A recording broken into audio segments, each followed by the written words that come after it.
is Anthony Daniel, and I am Stanford class of 1989, and I'm honored to be a part of Me Week in honor of Magnus and Eric.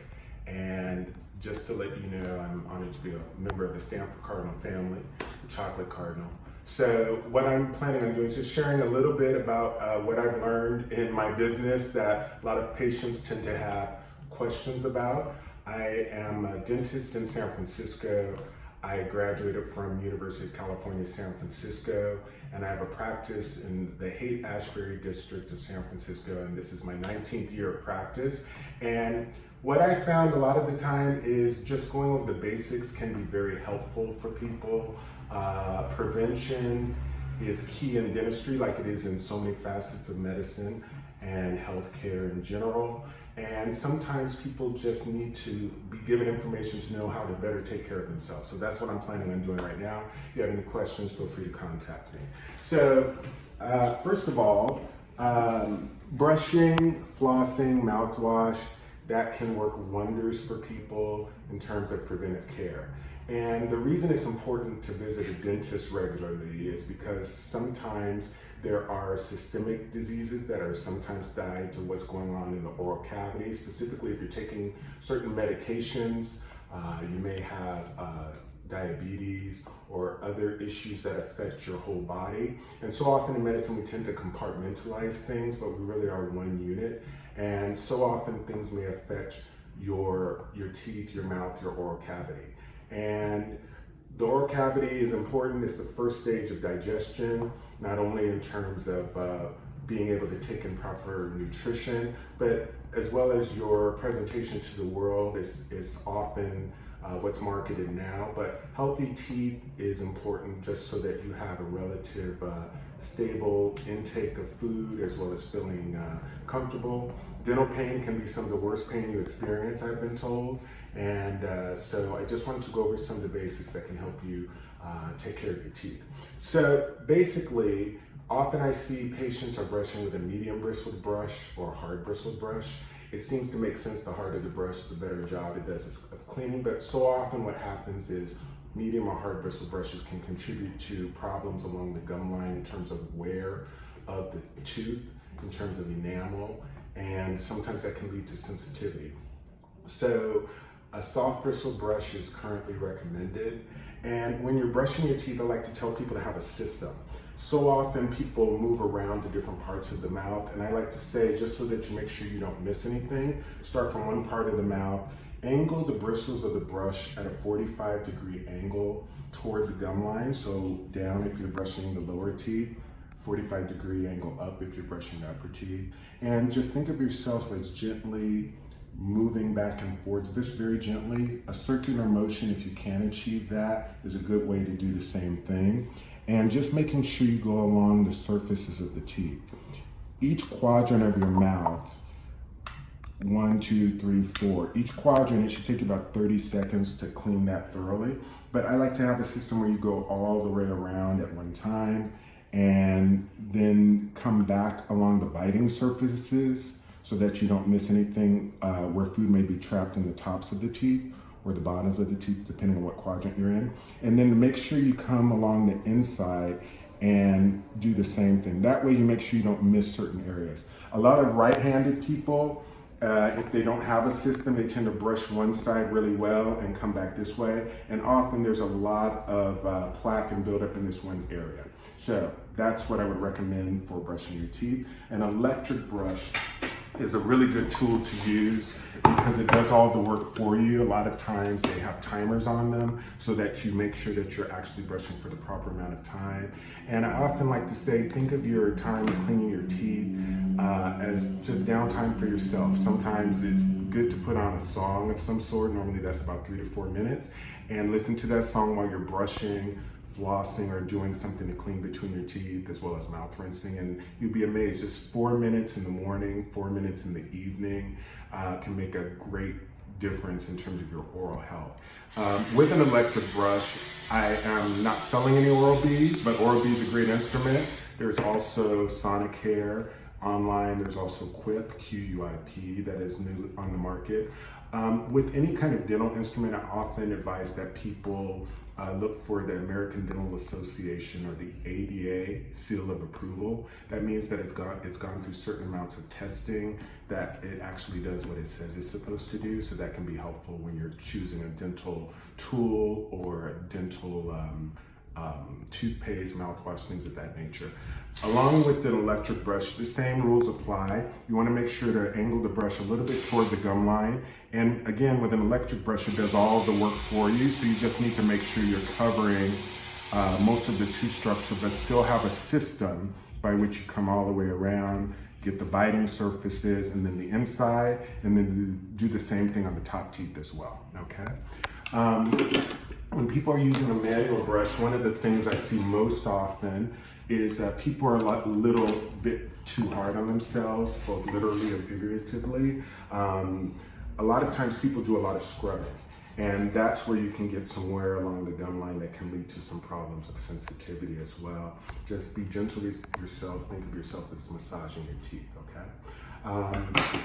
In terms of flossing, there's been a lot of research recently saying that it's not so important to floss. It doesn't really do so much.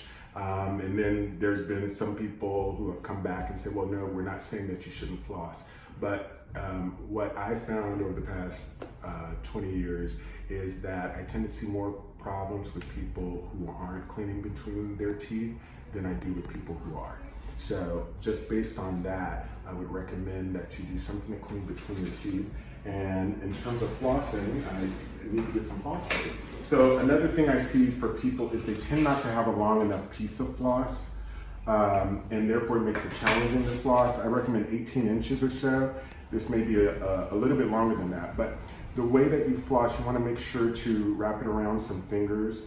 And I use my thumbs to sort of get between the teeth. So often what I see is people have a really long piece of floss, and then it's challenging to get to maneuver the floss because of the fact that it's just too long. When you have a smaller piece, let me try to use this one, this may be easier. When you have a smaller, when you have too long of a piece of floss, you can't really maneuver it very well. So I like to anchor it on 2 fingers and then use my thumbs to maneuver it between the teeth, or a thumb and a forefinger, so that you can actually guide it between the teeth so that it's a little easier and not so traumatic to your tissue. I often see that people floss a little bit too hard, and sometimes there's more of a sawing back and forth that people do when they floss. What you're doing when you're flossing is basically you want to use your fingers to sort of break through the contact point of where the teeth touch, and then gently wrap it around the teeth. You're basically going up and down, removing plaque that accumulates on the roots of the teeth, and then come back up to the contact point, and then come back down around the root of the other tooth, sort of slide it up and down to clean the plaque that accumulates on the roots, and come back out. You don't want to saw back and forth, and you don't want to be very forceful. There's a gentle stop in your gums where you'll know where to stop, and that way you don't traumatize yourself. And what I often see is people really floss very hard, and it creates pain, and therefore they don't want to do it, and that can make a big difference. Along with flossing with manual floss, there are a water pick works very well. The key is to clean plaque and bacteria that accumulate between your teeth, and remove food debris that the bacteria feeds on that creates problems for your gums.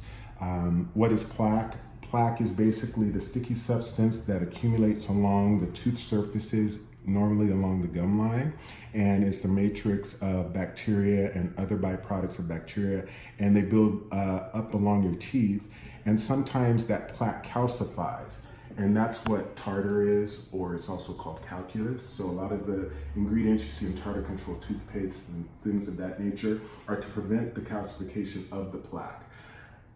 So often people come in and think their teeth are stained and they need whitening. A lot of the times what I find it is actually calcified plaque that is stained. Calculus tends to be more porous, and so when you take in dark liquids such as coffee, tea, dark juices, red wine, things of that nature can create more staining that can also contribute to the darkening of the teeth.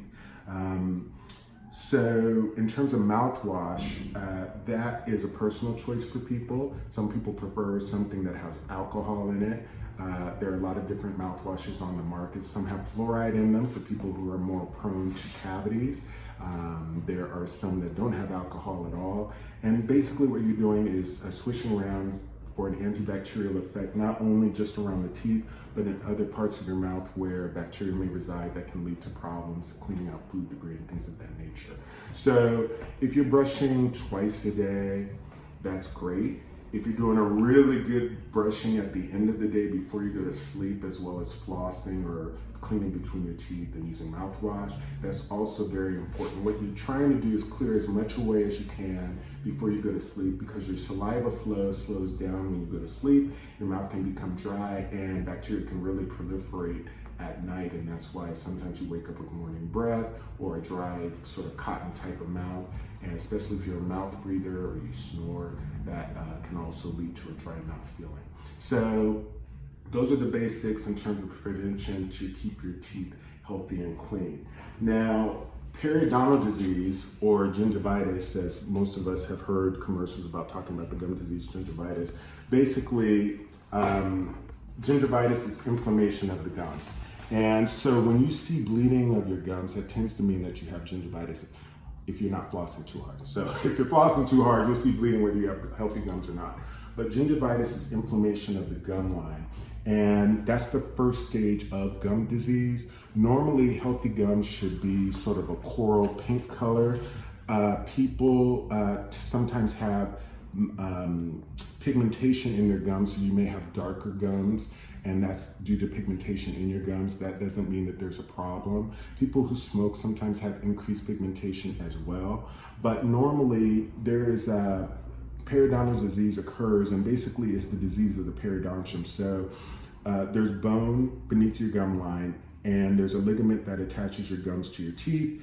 And if you get buildup along your gum line, what tends to happen is your body responds with an inflammatory response. That's why you see the bleeding, and that's the first signal to you that there may be a problem.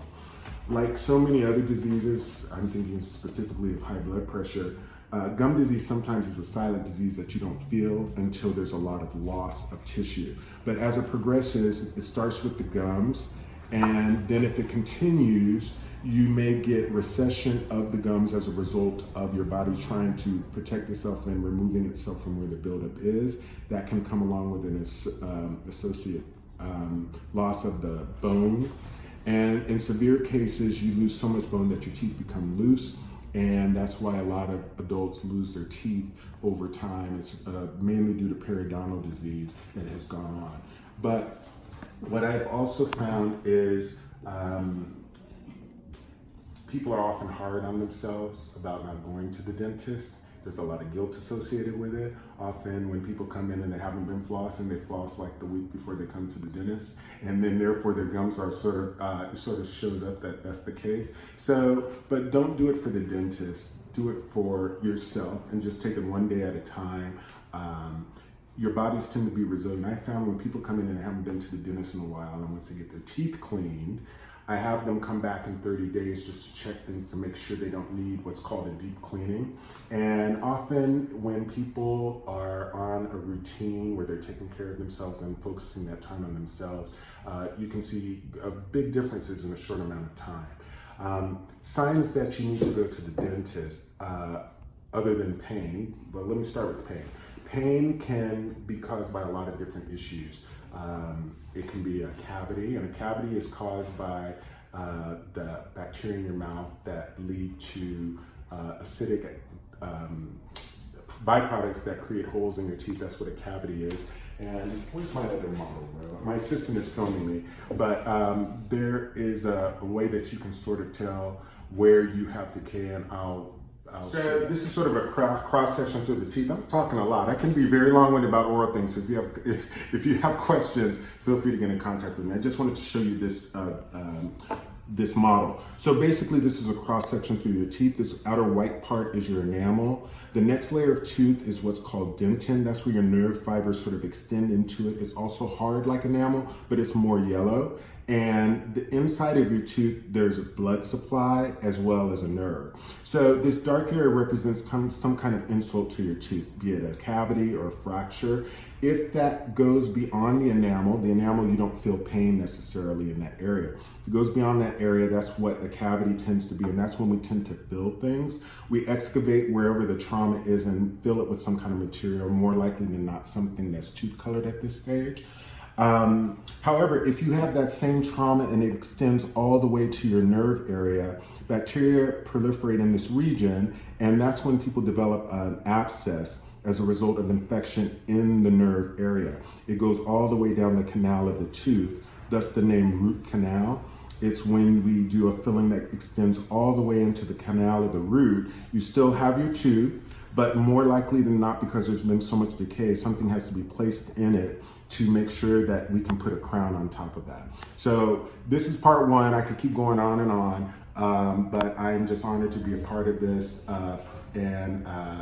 If you have any questions, let me know. Thank you so much.